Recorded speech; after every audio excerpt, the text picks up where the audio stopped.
Hello guys, welcome to our YouTube channel. हम लोग पढ़ रहे थे ग्राफ थ्योरी में हमने देखा था कि ग्राफ क्या होता है, उसके टाइप्स, फिर हमने देखा साइज फाइंड करना, उसका ऑर्डर फाइंड करना, फिर ग्राफ में डिग्री फाइंड करना। आज अपन देखते हैं सब ग्राफ क्या होता है। So a subgraph is a smaller part of a graph. Subgraph क्या होता है कि कोई ग्राफ है, उसका स्मॉलर पोर्शन हमने ले लिया तो वो गया उसका subgraph. So if you take some vertices and some edges from a large graph without adding anything extra, the new graph you get is called a subgraph. कि अपने पास कोई बहुत बड़ा ग्राफ है, उसमें से हमने कुछ एजेस ले लिए, कुछ वर्टिसेस ले लिए और एक न्यू ग्राफ क्रिएट कर लिया। ठीक है, तो वो हो गया एक सब ग्राफ। ठीक है, जैसे इफ ग्राफ है अपने पास वी एंड ई, जिसकी वी वर्टेक्स और ई एजेस है। ठीक है, तो अपने को अगर इससे सब ग्राफ फॉर्म करना है तो सो सब ग्राफ क्या होगा, then H equals to V H और ई एच। ये नया ग्राफ हो गया जो हमने काय से लिया है, जी से लिया है। ठीक है, अब अपन देखते हैं मीन्स। सब ग्राफ का मीन्स क्या क्या, the subgraph must use vertices and edges that already exist in the main graph. तो वही चीज होगी कि जो मेन ग्राफ से कुछ वर्टिस और एजेस को लेकर अपन न्यू ग्राफ फॉर्म करें, वो क्या सब ग्राफ। ठीक है, अब अपने पास दो टाइप्स के होते हैं सब ग्राफ। ठीक है, एक तो होता है प्रॉपर सब ग्राफ, एक होता है इंड्यूस्ड सब ग्राफ।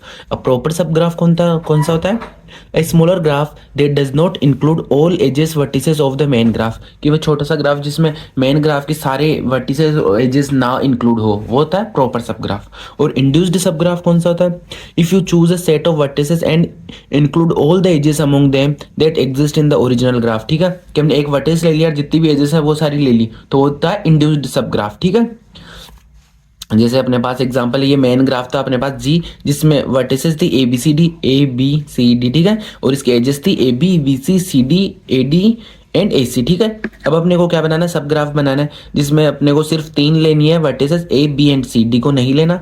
ठीक है, तो ए बी सी ले लिया और इससे हमने क्या बोलते हैं जो एजेस क्रिएट की वो है A B and B C. तो ये हो गया एग्जाम्पल ऑफ अ सब ग्राफ। की सब ग्राफ होता क्या है, एक आइडिया होना चाहिए आपको।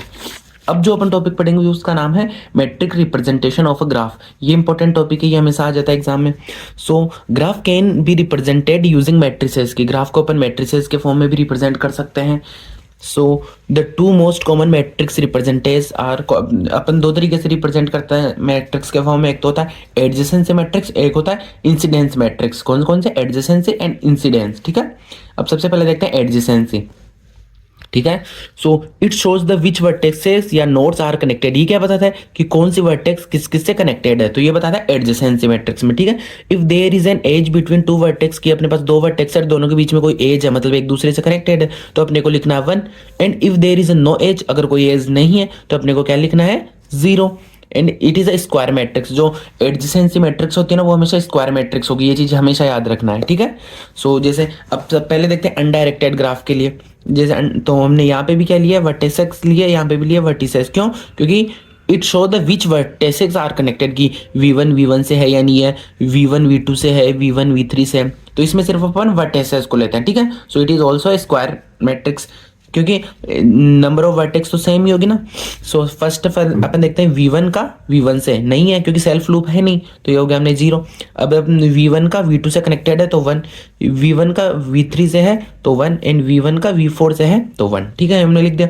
अब V2 को देखते हैं, V2 का V1 से है तो 1, V2 का V2 से तो है नहीं, सेल्फ लूप तो है नहीं, तो यहाँ पे 0। ठीक है, फिर V2 का V3 से है तो 1, एंड V2 का V4 से नहीं है तो 0। तो ऐसे अपन क्रिएट कर लेते हैं, क्या है, अनडायरेक्टेड ग्राफ के लिए। अब वही अगर डायरेक्टेड ग्राफ के लिए आगे की डायरेक्शन भी दे रखी है, तो अपने को एक चीज याद रखनी है कि काउंट ओनली आउटगोइंग एजेस, कि जो बाहर जा रही है सिर्फ उन्हीं को काउंट करेंगे, उनमें 1 लिखेंगे, अदरवाइज सब में 0। जैसे अब V1 से कौन आउटगोइंग है, एक तो ये है V2, तो V2 में हमने 1 लिख दिया, और एक है V3 आउटगोइंग है। ठीक है, तो इसमें हमने क्या लिख दिया, 1 लिख दिया। बाकी ये V4 में तो अंदर आ रही है ना, ये आउटगोइंग नहीं है, तो इसमें अपन लिखेंगे 0। तो ये चीज याद रखनी है। जैसे V2 है, ठीक है, V2 में V1 से भी क्या बोलते हैं, जो इनकमिंग है तो ये नहीं लिखेंगे। ठीक है, और V2 से V2 है नहीं, सेल्फ लूप है नहीं, फिर V3 आउटगोइंग है तो V3 में अपन 1 लिखेंगे, एंड V4 से कनेक्टेड है नहीं। तो ये होता है क्या बोलते हैं, adjacency matrix representation of a graph. ठीक है, अब अपन देखते हैं इंसिडेंस। कौन सा है incidence, it shows which vertices are connected to which edges. वो तो क्या बताता था कि वर्टिसेस एक दूसरे से कनेक्टेड है या नहीं है, ये अपने को क्या बताता है कि वर्टिसेस और एजेस एक दूसरे से कैसे कनेक्टेड है। तो अपन एक साइड लेंगे वर्टिसेस, एक साइड लेंगे एजेस, ठीक है। जैसे रोज में तो अपन लेते हैं वर्टिसेस और कॉलम में अपन लेंगे एजेस, ठीक है।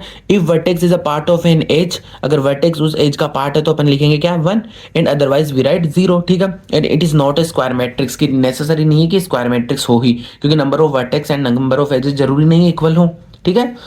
तो इसमें भी दो टाइप के हो गए, एक तो अनडायरेक्टेड और डायरेक्टेड, ठीक है। जैसे अब यहाँ पे तो हमने लिए क्या एजेस लिए, E1 E2 E3 E4 E5, यहाँ पे हमने लिए क्या वर्टिसेस। अब सबसे पहले अपन देखते हैं V1 E1 से है या नहीं, तो V1 E1 से है कनेक्टेड तो हमने 1 लिख दिया। अब V1 E2 से नहीं है तो 0, V1 E3 से भी नहीं है तो 0, V1 E4 से है तो यहाँ पे 1 लिख दिया, एंड V1 E5 से भी है तो 1 लिख दिया, ठीक है। तो ऐसे अपने को देखना है वर्टेसेस को एजेस के साथ, उसमें अपन वर्टेक्स के साथ देख रहे थे, ठीक है। फिर अपन देखते हैं V2 के लिए, तो V2 में क्या बोलते E1 से है तो 1 लिख दिया, E2 से भी है तो 1 लिख दिया, बाकी किसी से नहीं है कनेक्टेड तो सब में 0, ठीक है। वैसे V3 के लिए लेंगे तो V1 क्या बोलते हैं जो V1 से कनेक्टेड नहीं है, सॉरी V3 क्या बोलते हैं जो E1 से कनेक्टेड नहीं है तो यहाँ पे अपन 0 लिख देंगे, E2 से तो है तो 1, फिर E3 से है तो 1, फिर E4 से भी नहीं है एंड E5 से भी नहीं है तो यहाँ पे दोनों में 1 आ जाएगा, सॉरी E5 से तो है, ठीक है। फिर E4 V4 के लिए लेते हैं, ठीक है। V4 के पहले E1 के से कनेक्टेड नहीं है, फिर E2 से भी कनेक्टेड नहीं है, फिर E3 से है, ठीक है। E4 से है और E5 से नहीं है तो हमने 0 0 1 1, तो ये अपन ऐसे अनडायरेक्टेड ग्राफ के लिए बनाते हैं। अब सेम वही डायरेक्टेड ग्राफ के लिए क्या होगा, सिर्फ आउटगोइंग के लिए तो अपन क्या लिखेंगे 1, एंड इनकमिंग के लिए अपन क्या लिखेंगे -1। तो ये चीज याद रखनी है, आउटगोइंग के लिए तो 1 और इनकमिंग के लिए -1। अभी हमने डायरेक्शन भी दे रखी है। अब जैसे V1 है, ठीक है, V1 से सबसे पहले E1 देखते हैं, तो E1 क्या हो रहा है आउटगोइंग, तो आउटगोइंग के लिए 1, ठीक है। फिर E2 तो है ही नहीं कनेक्ट तो ये तो 0 हो गया, फिर E3 भी है ही नहीं कनेक्ट तो ये भी 0 हो गया, फिर E4 क्या है इनकमिंग है, तो इनकमिंग के लिए अपने को क्या लिखना है -1, तो हमने -1 लिखा, और E5 भी आउटगोइंग है तो 1। तो ऐसे अपन को क्रिएट करना है क्या डायरेक्टेड ग्राफ के लिए। तो ये हो गया अपने पास matrix representation of adjacency and incidence matrix, ठीक है। अब अपन क्या है ना एडजेसेंसी लिस्ट के फॉर्म में भी मैट्रिक्स को इसको ग्राफ को रिप्रेजेंट कर सकते हैं। So we can also represent an adjacency list. अब वो कैसे क्रिएट करते हैं, जैसे अनडायरेक्टेड ग्राफ के लिए अपने को ग्राफ दे रखा है, तो ये तो वर्टेक्स लिख दिया हमने कौन कौन से A B C D E, और ये लिख दिया एडजेसेंसी लिस्ट, जैसे ऐसे कौन कौन से कनेक्टेड है B और C, तो हमने एज ए लिस्ट के फॉर्म में रिप्रेजेंट करना, ठीक है। जैसे B से कौन कौन से A C तो AC, अब सी से कौन कौन से हैं, सी से कनेक्टेड है A B और D, तो A B D लिख दिया। अब D से कौन है सिर्फ C, और E किसी से कनेक्टेड नहीं है तो यहाँ पे लिख दिया नल, ठीक है। तो ये होता है अनडायरेक्टेड ग्राफ के लिए कि अब पूछ ले कि एडजेसेंसी लिस्ट के फॉर्म में रिप्रेजेंट करना है ग्राफ को, तो अपन ऐसे रिप्रेजेंट करते हैं। अब ये था अनडायरेक्टेड के लिए। अब डायरेक्टेड के लिए कि साथ में डायरेक्शन भी दे रखी है, तो only count outgoing edges not incoming, की जो बाहर जा रही है ना सिर्फ उन्हीं को काउंट करना, इनकमिंग को काउंट नहीं करना, ठीक है। जैसे A है, ठीक है, ए से अपने पास कोई क्या बोलते हैं जो ये तो इनकमिंग आ रही है तो अपने को डी को तो काउंट नहीं करना, एक तो बी में जा रही है एक सी में जा रही है, तो सिर्फ बी और सी को अपन इंक्लूड करेंगे लिस्ट में, ठीक है। तो ऐसे अपन लिखते हैं लिस्ट। अब आज की वीडियो का लास्ट टॉपिक है वो आइसोमॉर्फिक ग्राफ, ठीक है। क्या है isomorphic graph. So two graph G1 and G2 are isomorphic if कि दो ग्राफ है अपने पास, वो आइसोमॉर्फिक कब होंगे, तो ये कुछ सिचुएशंस अगर ये फॉलो होगी तभी वो आइसोमॉर्फिक होंगे। तो अपने को पूछ लेता ग्राफ देखें कि दीज आर आइसोमॉर्फिक और नॉट, तो अपन ये सारी चीजें चेक करेंगे फर्स्ट कि सेम नंबर ऑफ वर्टिसेस, कि दोनों ग्राफ में वर्टिसेस का नंबर सेम हो, सेम नंबर ऑफ एजेस, दोनों ग्राफ में एजेस का नंबर सेम हो, सेम डिग्री सीक्वेंस, ठीक है, कि दोनों की डिग्री सीक्वेंस सेम हो, and a one-to-one mapping exists between their vertices such that adjacency is preserved, ठीक है। जैसे अब एग्जांपल से समझ में आएगा, ग्राफ G1 है अपने पास, ठीक है, ABC, एंड ग्राफ G2 है ये ABC, ये दोनों अलग अलग ग्राफ है, बट अपने को पता है नंबर ऑफ वर्टिसेस सेम है, नंबर ऑफ एजेस सेम और डिग्री सेम है, so they are isomorphic because edges from the same structure, ठीक है। तो इसी के साथ ये टॉपिक अपना यही कंप्लीट होता है। अगर आपको ये टॉपिक या किसी भी टॉपिक में कोई डाउट हो तो आप कमेंट करके पूछ सकते हो। Thank you.